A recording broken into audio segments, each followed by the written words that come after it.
Cricket world cup league 2 round 7 की अगर बात की जाए तो कल मैच 4 कहीं न कहीं इस राउंड का हमें देखने को मिला है और आज ही से आप देखें तो राउंड 8 भी शुरू होने वाला है, लेकिन अभी तक राउंड 7 के 2 मैचेस और बचे हैं। लेकिन कल की बात करें यहाँ पर तो राउंड 7 जो है वो उसका मैच 4 कहीं न कहीं हुआ स्कॉटलैंड वर्सेस यूएसए के बीच में और एक और हमें यहाँ पर हाई स्कोरिंग गेम देखने को कहीं न कहीं मिला, जहाँ पर लगभग आप देखें आस-पास 580 या 600 रन के आस-पास जो है स्कोर्स होते हुए नज़र यहाँ पर ज़रूर आए। लेकिन इस पूरे मैच में आखिर घटा क्या और डेफिनिटली स्कॉटलैंड ने यहाँ पर एक अच्छे खासे अंतर से 73 करीब रन से इस मैच में जीतने में वो कामयाब रहे। क्या कुछ चीज़ें हुई हैं, जिन्हें डिटेल में समझाने की कोशिश करते हैं, पूरी रिपोर्ट देते हैं, पूरी एनालिसिस इस वीडियो में करने की कोशिश करते हैं। एंड सबसे पहले यहाँ पर अगर हम देखें तो दोनों टीमों का फेस बाय फेस कंपैरिजन जानने की कोशिश करते हैं कि वहां पर मामला कौन से फेस में स्कॉटलैंड के लिए काफी बेहतर रहा और यूएसए के लिए काफी खराब रहा। जरूर 1 से 10 ओवर की बात करें तो स्कॉटलैंड ने 45 रन किए 1 विकेट के नुकसान पर और वहीं यूएसए ने 59 रन बनाए 2 विकेट के नुकसान पर। पहला फेस स्कॉटलैंड के नाम रहा, क्योंकि उन्होंने रन जरूर कम किए लेकिन एक जो प्रोमिनेंट बैट्समैन है यूएसए के उन्हें पेविलियन भेज दिया टॉप ऑर्डर के। तो पहला फेस स्कॉटलैंड के नाम रहा। 11 से 40 ओवर की बात करें तो 153 रन स्कॉटलैंड ने बनाए 1 विकेट के नुकसान पर और वहीं यूएसए ने 163 रन किए 4 विकेट के नुकसान पर। ये फेस स्कॉटलैंड के नाम बिल्कुल स्कॉटलैंड के नाम रहा। और वहीं डेथ फेस की बात करें 41 से 50 तो 119 रन बनाए स्कॉटलैंड ने 3 विकेट के नुकसान पर और वहीं यूएसए इस डेथ फेस पर ही ऑल आउट हुआ। 44 ओवर के अंदर 24 रन बनाए उन्होंने यूएसए ने डेथ फेस पर और 4 विकेट उन्होंने अपने गंवाए।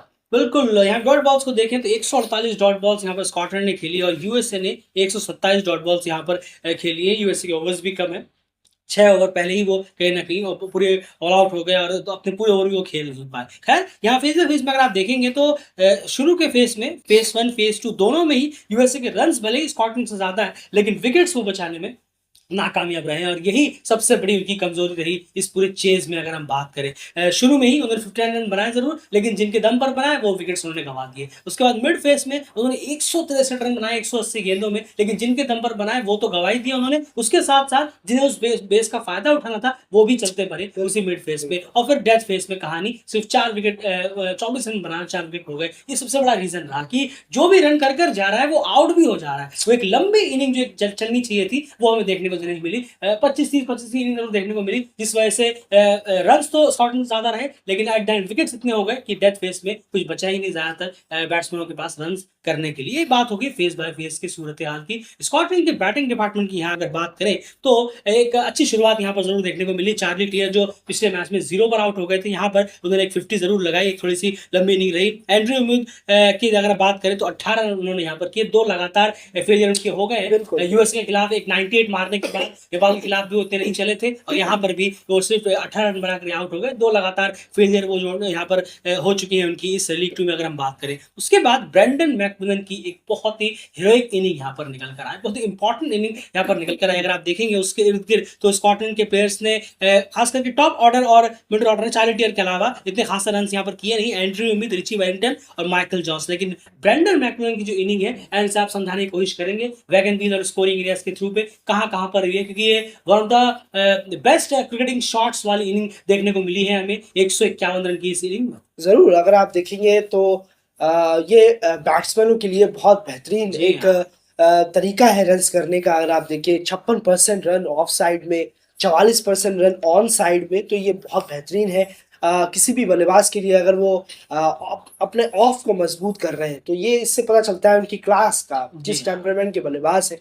तो ऑफ साइड में हमें ज़्यादा रन देखने को मिल रहे हैं और खासकर अगर हम देखें कवर रीज़न है, लॉन्ग ऑफ का रीज़न, ये 2 फेवरेट रहे हैं उनके। 69 रन तो उन्होंने यहीं पर निकाले हैं कवर और लॉन्ग ऑफ के एरिया से। उसके बाद आप सीधा आए लॉन्ग ऑन में और फिर मिड विकेट के 35 रन किए, तो काफ़ी अच्छे रन उन्होंने अपने आंखों के सामने ही बनाए हैं। पर ऑफ साइड में भी जो बहुत अच्छा एरिया है रन्स करने का, खूब रन्स, मुश्किल भी है और अच्छा भी है, दोनों मुश्किल है क्योंकि ऑफ साइड में इतना आसान होता नहीं है। कहना बहुत आसान है कि आप ऑफ साइड में आप जो बल्लेबाज है चाहे लेफ्टी हो या राइटी, उसका ऑफ साइड में रन्स करना बहुत डिफिकल्ट होता है, लेकिन इन्होंने ये करके दिखाया है। बहुत बहुत कमाल की इनिंग रही। बिल्कुल सही कहा आपने। आपको याद होगा हर्ष ठाकरे ने जो सेंचुरी लगाई थी स्कॉटलैंड के खिलाफ यूएई में, अगर आप देखें, जी हाँ, स्कॉटलैंड के खिलाफ जो सेंचुरी थी, उस उसके बाद कहीं न कहीं ये एक इनिंग जो निकल कर आई, इसमें भरपूर क्रिकेटिंग शॉट्स से बिल्कुल, ब बिल्कुल। हमें बेहतरीन क्वालिटी लॉन्गर फॉर्म के क्रिकेटिंग शॉट्स होते हैं, वो हमें इस इनिंग में देखने को मिले हैं ब्रेंडन मैकलम। उस इनिंग के बाद जो हर्ष ठाकरे ने यूएई में लगाई थी,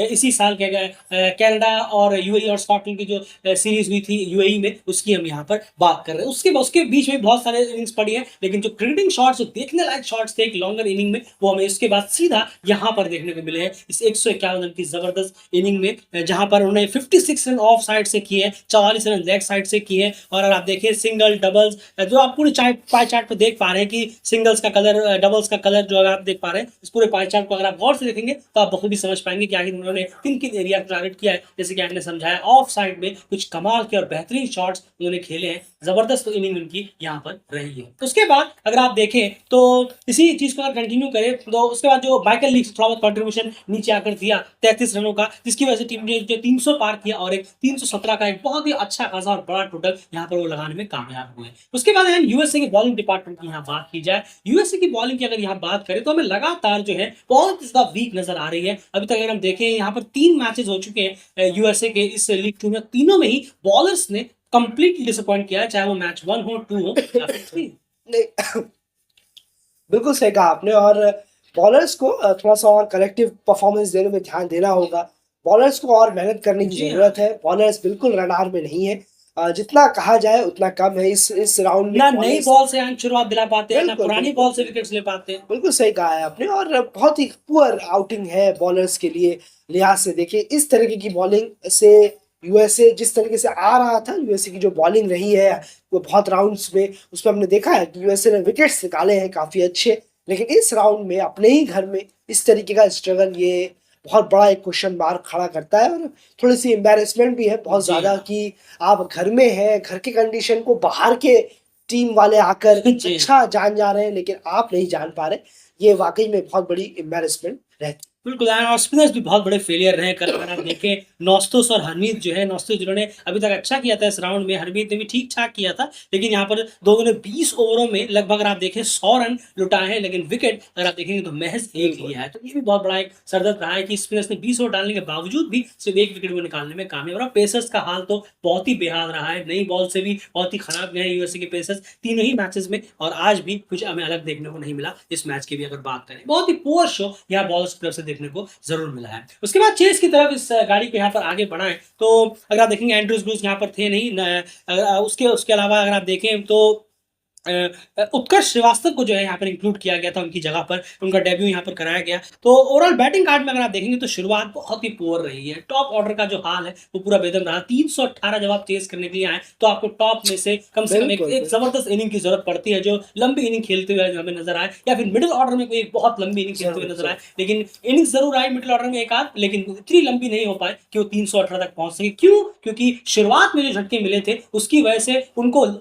पहले तो शुरू से ही काफ़ी दूर तक लेकर जाना पड़ा, और उसके बाद फिर डेथ फेज़ में जो एक पार्टनरशिप चाहिए थी वो हमें देखने को नहीं मिली। क्योंकि फेज़ बाय फेज़ में आपको समझाया भी था कि मिड फेज़ में स्कोर्स तो खूब किए हैं यूएसए ने, लेकिन विकेट्स वो बचे नहीं। अब आप देखिए सुशांत मदानी 25 रन, ये भी आज कहीं न कहीं खेल रहे थे। सायन जहांगीर 9 रन, सेंचुरी मारी थी उन्होंने एक मैच में, लेकिन आज पूरी तरह से वो फेल रहे। सैडले 0 रन, ये बहुत ही घटिया फैसला था बिल्कुल, सैडले को 1 बिल्कुल। डाउन भेजने का। ये हम कह सकते हैं वही जो पिछले मैच में नेपाल की तरफ से कुशल मल्ला का जी, जी, कुशल मल्ला को ज़रूर, भेज दिया ज़रूर। गया था, उसी तरह एग्ज़ैक्टली यहाँ वैसा ही फैसला था। फैसला बिल्कुल है। फैसला था, बिल्कुल खराब फैसला था। सैटरडे जिस डाउन पर आकर अच्छा कर रहे थे दोनों मैचेस में, हमने देखा। अगर आप देखें स्कॉटलैंड के खिलाफ भी उन्होंने एक अच्छी इनिंग खेलकर टीम को बिल्कुल, बिल्कुल। 150 हाफ सेंचुरी लगाई। हाफ सेंचुरी लगाई थी, 150 के आसपास पहुंचाया था। और यहाँ नेपाल के खिलाफ भी उन्होंने मैच विनिंग 29 रन कहीं ना कहीं किए थे। बिल्कुल, बिल्कुल। बिल्कुल खराब फैसला था जिनका भी था कि शैटले को उठाकर 1 डाउन भेज देने का। बहुत ही, जो भी आपने सोचा हो, जो भी लॉजिक आपने लगाया हो, बिल्कुल खराब लॉजिक है। उन्हें वापस से उसी डाउन पे ले आइए जिस डाउन पर वो बैटिंग कर रहे थे। ये एक पुअर बैटिंग ऑर्डर रहा क्या मोरान की तरफ से, जो उन्होंने भेजने की यहाँ पर कोशिश की। उसके बाद मोरान पटेल ने यहाँ पर थोड़ी सी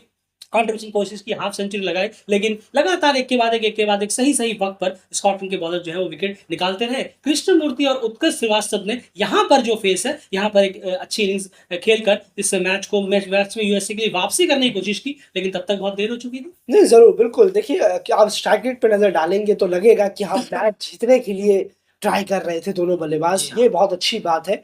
इंटेंट था वहां पर जी कि हाँ। हमें मैच जीतना है, मैच को ले जाना, और था भी, काफी अच्छे जा भी रहे थे। ऐसा जी नहीं हाँ। था कि पूरे मैच से बाहर हो गए थे, 40 ओवर तक तो ये टीम यूएसए मैच में थी। बिल्कुल। लेकिन बहुत मुश्किल होता जा रहा था क्योंकि विकेट्स जो थे वो गिरते चले जा रहे थे। अगर आप इनफैक्ट देखेंगे, ये दोनों भी हैं बिल्कुल गलत टाइम पर आउट हो गए। ज़रूर, ज़रूर, बिल्कुल सही कहा आपने। और सबसे बड़ी बात है कि जजमेंट करने में दिक्कत जी हाँ। ज़रूर आई है। आप देखें, मुरांग पटेल को का आउट देखें, ओवर एक्सेसिव तेज़ खेलने के चक्कर में वो पैवेलियन लौटे, क्योंकि था स्कोर जब आपके पास इतना हो जाए और टॉप ऑर्डर चले ना, तो और उसके बाद इस तरीके से रन्स आए, आप इनको भी नज़र डालेंगे, कृष्णमूर्ति को और श्रीवास्तव को, तो लगेगा कि स्ट्राइक रेट बढ़ा हुआ है। क्यों? क्योंकि रन्स भी वहाँ से बढ़े जा रहे हैं कि बॉलें कम हो रही हैं, रन्स जी बढ़ हाँ। रहे हैं, विकेट बच नहीं रहे।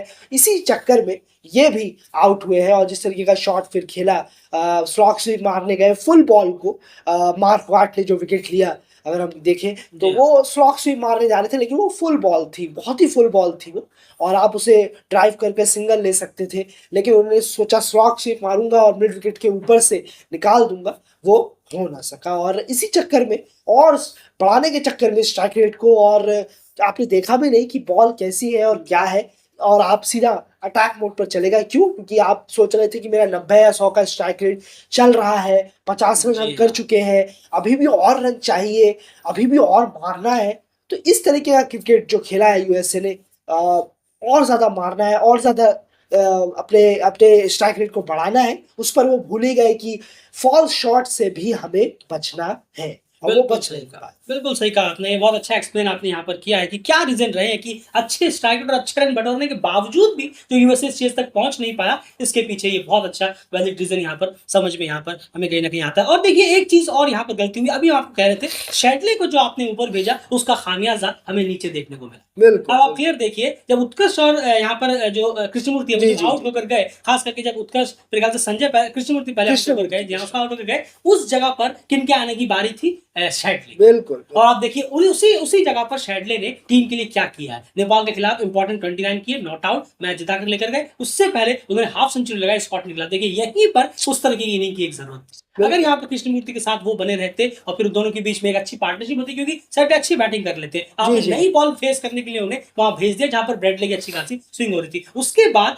उसके बाद अगर एक विकेट गिरता तो वहां पर या तो कृष्णमूर्ति, हरमीत साथ देते, क्योंकि हरमीत ने भी 14 की है। जी, तो जी। अगर हरमीत के साथ कोई होता तो फिर हरमीत का मेंटेलिटी अलग होता, वो किसी और तरीके से फिर खेलते, वो सिर्फ साथ देने का काम करते। लेकिन जब हरमीत बैटिंग कर रहे थे, उनके साथ कोई ऐसा खड़ा ही नहीं था कि वो किसी के साथ सपोर्ट से खेले। तो बिल्कुल। वहां पर शेडले और हरमीत की फिर से एक पार्टनरशिप हो सकती थी, शेडले कृष्णमूर्ति की एक माफी चाहिए, उत्कर्ष की एक पार्टनरशिप हो सकती थी। ये एक बहुत बड़ा लूप होल रहा कि शेडले को ऊपर भेजकर आपने लोअर ऑर्डर को पूरा खोखला कर दिया। ये भी और बहुत बड़ा इसलिए रीजन था। जी हाँ। बिल्कुल सही कहा आपने। अगर आप देखेंगे 225 पे 7वां विकेट गिरा है, और आखिरी के 4 विकेट पे नज़र डालेंगे आप, तो 21 रन पर 4 विकेट गिर गए। बिल्कुल।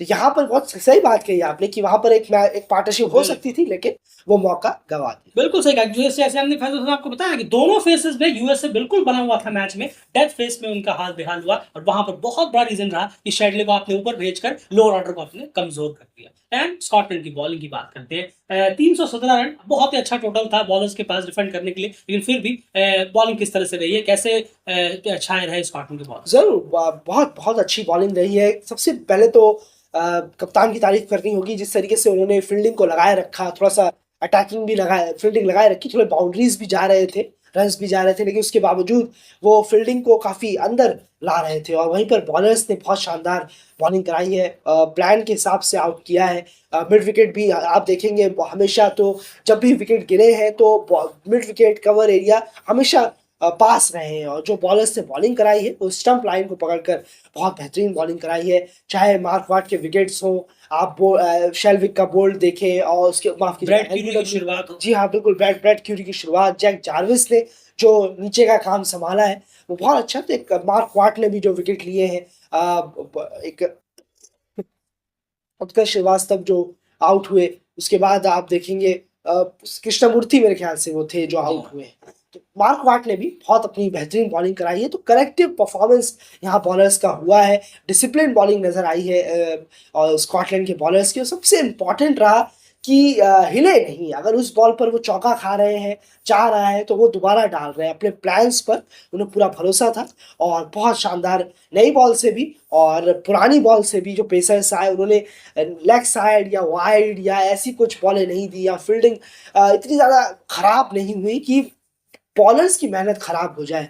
ये ज़रूर स्कॉटलैंड ने ध्यान रखा और बहुत अच्छा रहा कप्तानी की तरफ से भी और बॉलर्स की तरफ से भी कि वो जो फील्डिंग उन्होंने लगाई थी और जो बॉलिंग वो बार-बार डाल रहे थे, खिला रहे थे बैट्समैनों को, ये बहुत अच्छा था। क्योंकि खिलाएँगे नहीं तो वो गलती कैसे करेंगे?